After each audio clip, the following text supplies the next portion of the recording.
The applause never stopped, but somewhere between the standing ovations and the global affection, something inside Tom Hanks began to thin, quietly, almost politely.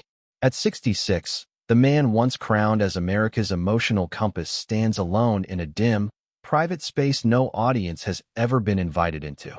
The tragedy is not scandal or collapse, but endurance. Decades of being trusted, loved, expected to reassure a world while suppressing the weight of his own unease. Fame gave him everything, except relief. Behind the warmth of his smile lived a discipline of silence, a learned restraint forged early and perfected under lights too bright to escape. Each role demanded generosity. Each success narrowed the margin for vulnerability. Aging has sharpened what youth could outrun. The question is no longer how he became beloved, but what it cost him to remain so. When the roles fade and the noise recedes, what remains of a man who carried the emotional needs of millions while denying his own? And if the greatest strain was never spoken aloud, can it still be reconciled now? Or is it too late to name it? The morning arrives without ceremony. Light moves slowly across the floor of a quiet room, touching framed photographs, polished wood, the soft geometry of a life carefully arranged. Tom Hanks sits where no camera waits, no script calls his name, no crew hums beyond the walls. The stillness is unfamiliar. For decades, movement protected him. Now time has removed that shield, and reflection presses in with a weight applause once kept at bay. This chapter does not open on triumph, but on endurance. The world knows him as dependable, as the man whose presence steadied audiences during moments of uncertainty, whose voice and posture promised reassurance when chaos felt near. That trust became a mantle placed gently at first, then layered again and again until it settled permanently on his shoulders. Emotionally, the burden was never dramatic enough to draw notice. It accumulated quietly, choice by choice, role by role, as he learned that warmth was expected and steadiness rewarded. Psychologically, expectation became architecture. His public self was constructed with care, designed to hold others upright. In interviews, on stages, in fleeting encounters, he understood the unspoken contract. He would not fracture. Fear, doubt, exhaustion were permitted only in private, and even there they were rationed. The cost of honesty felt heavier than the cost of silence. Each time he chose composure, something intimate was deferred. Key moments arrive without spectacle. A pause before answering a personal question. A smile held a second longer than it felt natural. A morning like this one, alone, when the absence of noise reveals how much has been withheld. Sensory details sharpen. The low hum of the house, the distant echo of traffic, the soft resistance of age in his joints. Fame did not roar here. It lingered, heavy and invisible. Foreshadowing lives in his awareness that longevity demanded restraint. To be trusted by millions required emotional economy, a careful spending of self. Intimacy narrowed. Relationships adapted around the version of him that felt safest to the world. He does not frame this as regret. He recognizes it as consequence. Reliability became a form of armor, and armor, over time, restricts movement. The central wound is revealed not as scandal, but as responsibility carried too long without relief. He wonders when dependability crossed into confinement, when being the steady one left no room to be held. The silence of the room answers nothing. Instead, it opens a door inward. Memory stirs uneasily, not yet formed into scenes, only sensations. Movement without anchors, rooms that changed too often, voices that taught vigilance. These fragments hover at the edge of consciousness, insisting that this calm was learned, not inherited, that steadiness once meant safety. The past waits, patient and unresolved, asking to be acknowledged before the story can move forward again fully. As the present moment settles, the narrative loosens its grip on now and begins to drift backward, toward the first lessons that taught him stability was not a preference, but a requirement for survival. Childhood does not unfold here as nostalgia. It arrives unsettled, marked by movement and interruption. Rooms change before they can become familiar. Routines dissolve before they can comfort. For a young Tom Hanks, stability is not assumed. It is assembled moment by moment, from observation, adaptation, and restraint. The world teaches him early that nothing holds unless he helps hold it. Emotionally, he learns to read air the way others read words. He notices shifts in tone, the tightening of silence, the emotional weather of adults who themselves are unanchored. There is no space for indulgence, no tolerance for collapse. When unpredictability surrounds him, he becomes responsive instead of reactive. Agreeableness becomes a tool, not weakness, but leverage. If he can remain pleasant, attentive, easy to manage, perhaps the ground will stop moving. Psychologically, this environment creates a singular lesson. Reliability must be manufactured internally. There is no consistent figure to lean into, no unbroken pattern to trust. So he becomes the pattern. He learns to be on time, to be prepared, to be watchful. Control is subtle and quiet. It lives in posture, in listening more than speaking, in understanding that being easy to love is safer than being fully known. Early performance enters his life not as ambition, but as refuge. Stages offer rules. Scripts offer certainty. Applause arrives cleanly, without confusion. In these spaces, effort is rewarded predictably, and emotion follows form. The lights define boundaries the world outside never could. For the first time, structure feels stable enough to rest inside. Foreshadowing emerges here, performance as safety, approval as proof of worth. Charm develops not as personality, but as protection. It is armor refined through repetition, smiling when unsure, responding when uncertain, becoming the listener before anyone asks. He learns that being solid earns trust, and trust reduces chaos. Yet beneath this competence lies an unspoken fear, quietly growing. That stillness invites abandonment, that if he stops adapting, the world will move on without him. Childhood does not conclude cleanly. It hardens into method. Adolescence carries the same discipline forward, polishing it, rewarding it. He becomes known as dependable, likable, capable. But no one notices what is being reinforced. The belief that solidity is survival and vulnerability is risk. As adolescence fades and opportunity begins to form at the edges of his life, the promise is seductive, escape from instability, a future shaped by choice rather than reaction. Yet the price is already implicit. To move forward, he must compress himself further, refining the very armor that once protected him. The question lingers, unanswered and ominous. Will this self-made solidity save him, or will it one day demand repayment when there is nowhere left to run? Early success arrives not as conquest, but as confirmation. Doors open quickly, names are remembered, rooms begin to expect him. The setting widens, television studios buzzing with controlled urgency, sets lit too brightly to allow shadows, laughter measured by timing rather than impulse. For Tom Hanks, being chosen feels like proof that the discipline of childhood has worked. Adaptation has become ascent. Emotionally, exhilaration and isolation advance together. Each new role brings affirmation, but also a narrowing of space. Visibility does not soften the internal rules he lives by. It sharpens them. Every gesture is observed, every tone interpreted. The instinct to be agreeable, once a survival skill, becomes a professional asset. Earnestness reads well on camera. Decency tests cleanly with audiences. Safety becomes his signature. Psychologically, a public self is refined with precision. It is not false, but it is curated, a version of him designed to reassure rather than provoke. Key moments mark the shift from promising actor to symbol. Success is no longer individual, it is representational. He is asked to embody reliability, to stand in for sincerity in a culture increasingly suspicious of it. Each role reinforces the expectation, tightening the frame around who he is allowed to be.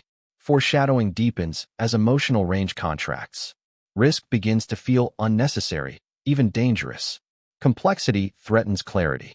The industry rewards consistency, and consistency rewards restraint. Loneliness enters quietly, camouflaged by schedules, interviews, applause. It lives in hotel rooms after laughter fades, in the distance between performance and rest, in the subtle disorientation of being known by millions yet understood by few. The chapter reveals how early fame functions as shelter and exposure simultaneously. It offers protection from instability while amplifying internal pressure. The charm that once guarded against chaos now guards against disappointment, others' disappointment. He senses the growing distance between the man he performs and the man he protects. The gap is not painful yet, only noticeable, like a draft in an otherwise warm room.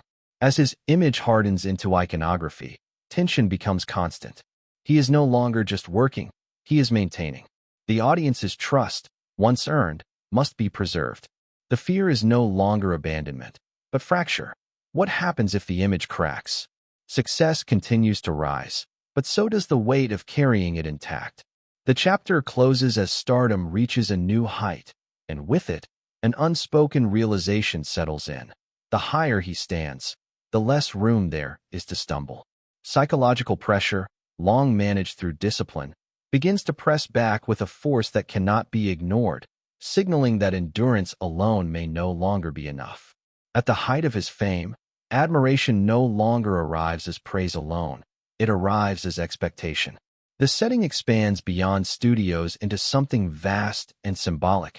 Award stages washed in white light, global premieres echoing with applause that feels less celebratory than ceremonial. Tom Hanks does not merely appear in these spaces. He is received as reassurance incarnate. His presence signals safety, moral clarity, a reminder of decency in moments when the world feels unmoored. Emotionally, the strain deepens.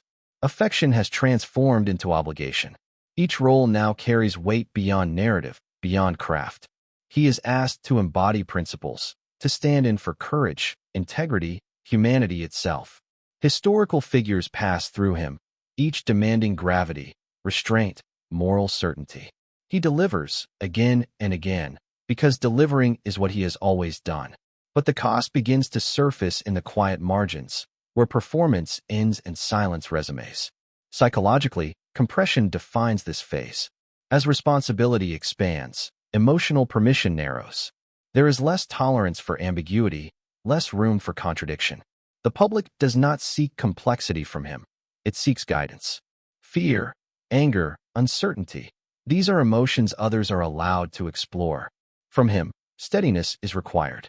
He becomes acutely aware that deviation would feel like betrayal, not of fans, but of an idea he has come to represent. Key moments arrive dressed as triumph. Awards are accepted with grace. Speeches are measured, generous, unifying.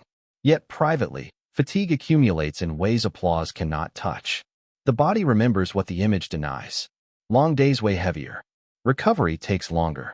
The discipline that once felt instinctive now requires effort. He listens to his body with the same attentiveness he once reserved for rooms, and what it tells him is unfamiliar, that endurance has limits. Fear shifts shape. It is no longer the fear of failure that drives him, but the fear of fracture. What happens if he cannot hold everything together? His image, his responsibilities, his private self. The thought is unsettling precisely because it has been postponed for so long. Foreshadowing sharpens as aging introduces a new variable. He cannot negotiate with charm or preparation. Time does not adapt. Scenes of stillness punctuate the chapter. Hotel rooms dimly lit after ceremonies. Hands resting longer on armrests before standing. Pauses between breaths that did not exist before. These are not crises, but signals, subtle reminders that the body keeps its own ledger. Success continues, but the space to process its cost has never been carved out. The habit of moving forward has replaced reflection entirely. The narrative edges toward a quiet reckoning. He senses that something essential has been deferred too long, folded away beneath obligation. The roles still come. The trust remains. But the internal margin for carrying it all has narrowed. For the first time, the steadiness he built begins to feel heavy rather than protective. The chapter closes not with collapse, but with confrontation. A slowing body interrupts momentum, insisting on acknowledgement. The truths long deferred, about strain, about silence, about what has been sacrificed to remain intact, press forward, demanding space at last, and refusing to be postponed any further. The noise recedes gradually, not with an ending, but with distance. Applause becomes memory. Stages dissolve into rooms filled with ordinary light. The setting narrows to what cannot be shared publicly. Quiet mornings, familiar walls, the accumulation of years lived forward without pause. Here, Tom Hanks is no longer required to represent anything. And yet, The absence of expectation feels strangely heavy. Emotionally, this chapter does not seek confession. There is no reckoning staged for absolution. Instead, consequence settles gently but firmly. Aging reframes everything. What once felt manageable through motion now demands stillness. Fame no longer crowds the edges of his days, but unresolved strain sharpens in its retreat. The silence reveals what applause once masked, not pain dramatized, but weight carried faithfully for too long. Psychologically, this is integration rather than redemption. Pride and loss are held together without hierarchy. He recognizes the life he built, the trust he honored, the steadiness he maintained under pressure few could see. At the same time, he acknowledges what that steadiness required him to withhold. Vulnerability was not denied out of fear alone, but out of habit, out of responsibility mistaken for necessity. Now, with time narrowing, the habit loosens. Key events unfold internally. Purpose is redefined, no longer tethered to productivity or reassurance. Presence replaces performance. He allows moments to arrive without shaping them for meaning. Memory surfaces without demand. Roles played, faces loved, opportunities declined quietly in favor of continuity. He inventories not accolades, but absences, conversations shortened, emotions translated instead of spoken, needs postponed indefinitely. Legacy appears here not as monument, but as echo. What silence preserved is undeniable. It sustained trust, protected privacy, built a life admired for its decency. But what it prevented also becomes clear. Depth unshared, vulnerability deferred, rest misunderstood as weakness. This acknowledgement is not bitter. It is precise. Understanding arrives without urgency to fix what has already passed. Scenes of acceptance carry the chapter forward. He sits longer with discomfort without reaching to resolve it. He listens inwardly without immediately responding. The body, slower now, becomes an ally rather than an obstacle, enforcing presence. The man who once carried the emotional weight of millions allows himself to set some of it down, even if only briefly. The chapter does not conclude with answers. It closes with space. Acceptance replaces resistance, not as triumph, but as relief. The story resists resolution because life does. Instead, one final question remains suspended in the quiet, unresolved yet honest. After a lifetime spent supporting others, being trusted, being steady, can a man finally learn to rest within himself, even if rest arrives without repair?